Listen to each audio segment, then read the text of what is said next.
নমস্কার বন্ধুরা, মধুমিতা কিচেনে আপনাদের সবাইকে স্বাগত। আবারও চলে এলাম নতুন একটা রেসিপি নিয়ে। আমরা আজকে গ্রাম পদ্ধতিতে কীভাবে ডিমের ঝোল বানাবো সেইভাবে তোমাদের আজকে দেখাবো। চলো, গ্যাসের মধ্যে আমি এখানে ডিম সিদ্ধ করতে বসিয়ে দিয়েছি। আর ডিমের মধ্যে নুন দিয়ে দিলাম। নুনটা দিয়ে আমি কিন্তু আলু সিদ্ধ করতে দিয়ে দেবো এখানে এর মধ্যে।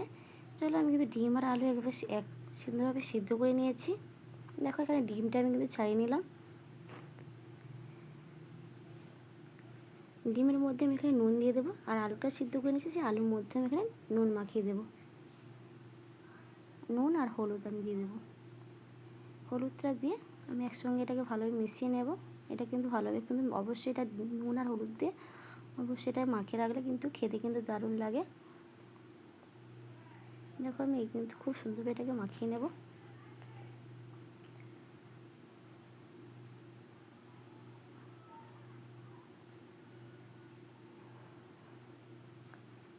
দেখো, ডিম আর আলুটা আমি কিন্তু মাখিয়ে নিয়েছি।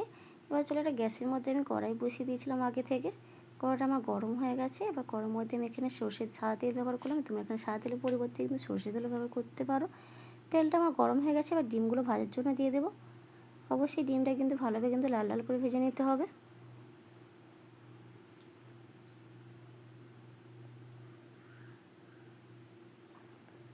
দেখো, ডিমটাকে আমি কিন্তু ভালোভাবে ভেজে নিয়েছি, লাল লাল করে দেখতে পাচ্ছ কেমনভাবে ভেজে নিয়েছি। এবার ডিমটা কিন্তু তুলে নিই।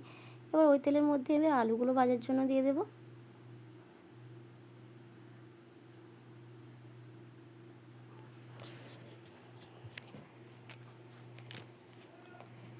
এবার আলুটাকেও ভালোভাবে ভেজে নিতে হবে লাল লাল করে। দেখো, আলুটা আমার ভালোভাবে ভাজা হয়ে গেছে। এবার আলুটা আমি তুলে নেব।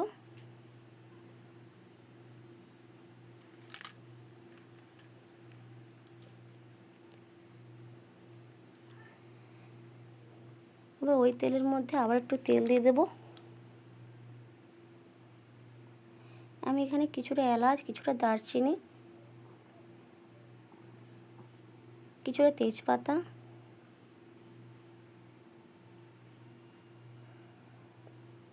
আমি এখানে কিছুটা পেঁয়াজ কুচোনো,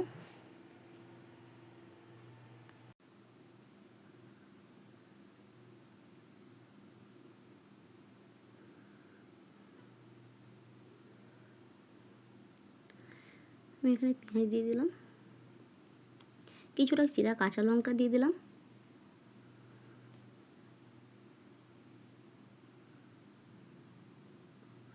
দিয়ে একসঙ্গে ভালোভাবে মিশিয়ে নেব।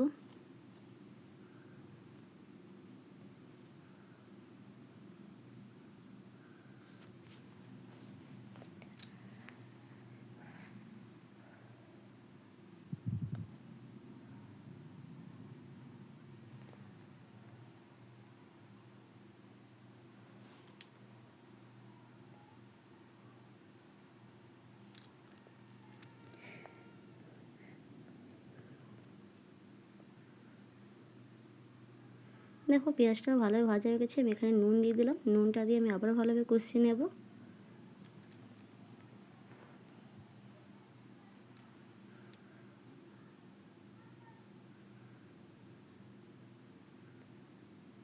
অল্প একটু চিনি দিলাম।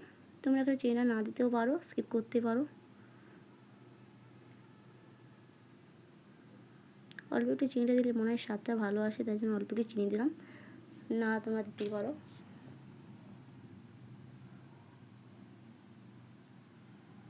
এখানে আদা রসুনের বাটা দিয়ে দিলাম।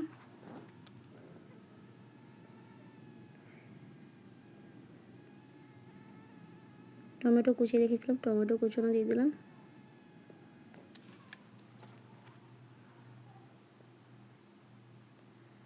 সব মশলা দিয়ে একসঙ্গে আবারও মিশিয়ে নেব।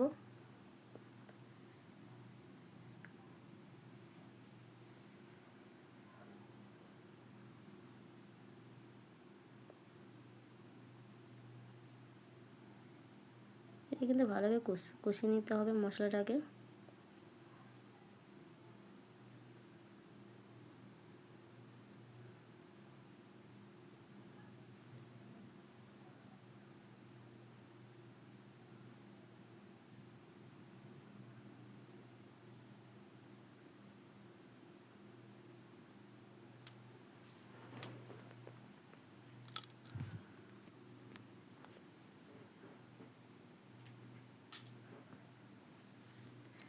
দেখো মশলা থেকে কিন্তু তেল ছেড়ে এসেছে, দেখো কিন্তু খুব সুন্দরভাবে কিন্তু মশলাটা এখনও কষানো হয়নি, হালকাভাবে মশলাটা কষানো হয়ে গেছে। এখানে এবারে আমি হলুদ গুঁড়ো দিয়ে দিলাম, কিছুটা লঙ্কার গুঁড়ো দিয়ে দেবো। অবশ্যই তোমরা এখানে যে যেমন ঝালটা খাও সেই পরিমাণে কিন্তু ঝালটা ব্যবহার করবে। যেহেতু আমি কিছুটা আগে কাঁচা চিড়ে লঙ্কা দিয়েছিলাম, তাই জন্য অল্প একটু লঙ্কার গুঁড়ো দিলাম। তোমরা এখানে অবশ্যই যে যেমন ঝালটা খাও সেই পরিমাণে কিন্তু ঝালটা ব্যবহার করে নেবে। দিয়ে আমি হলুদ আর লঙ্কাটা দিয়ে আমি আবার ভালোভাবে কষিয়ে নেব।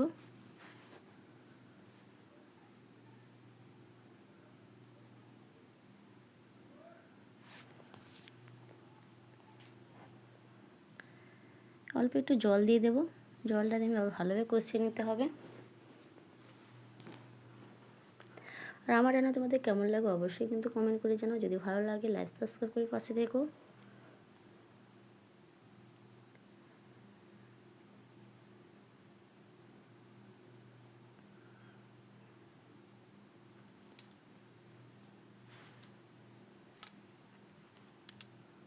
দেখো আমার মশলা কিন্তু খুব সুন্দরভাবে কষানো হয়ে গেছে, দেখতেই পাচ্ছ তেল ছেড়ে এসেছে।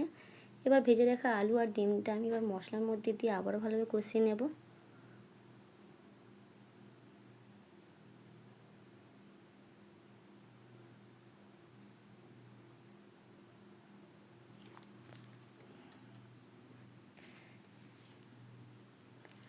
খুব সুন্দরভাবে এটা কিন্তু অবশ্যই এটা কষিয়ে নিতে হবে, দিলে কিন্তু রান্নাটা দারুণ লাগে খেতে।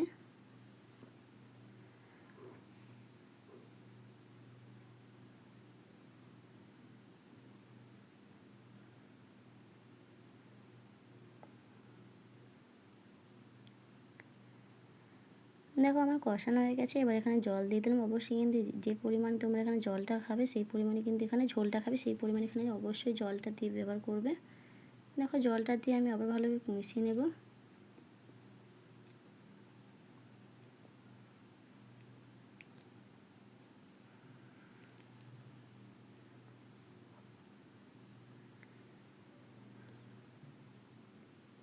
দেখো জলটা দিয়ে আমি মিশিয়ে নিয়েছি।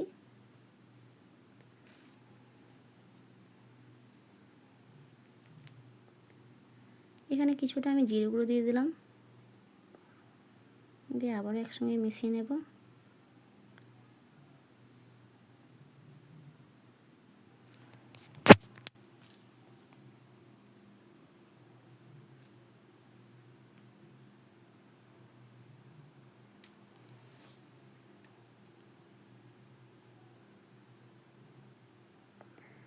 দেখো আমার রান্নাটা হয়ে গেছে, তোমাদের এবার ঢেলে দেখাচ্ছি কেমন হলো অবশ্যই কিন্তু কমেন্ট করে জানাও।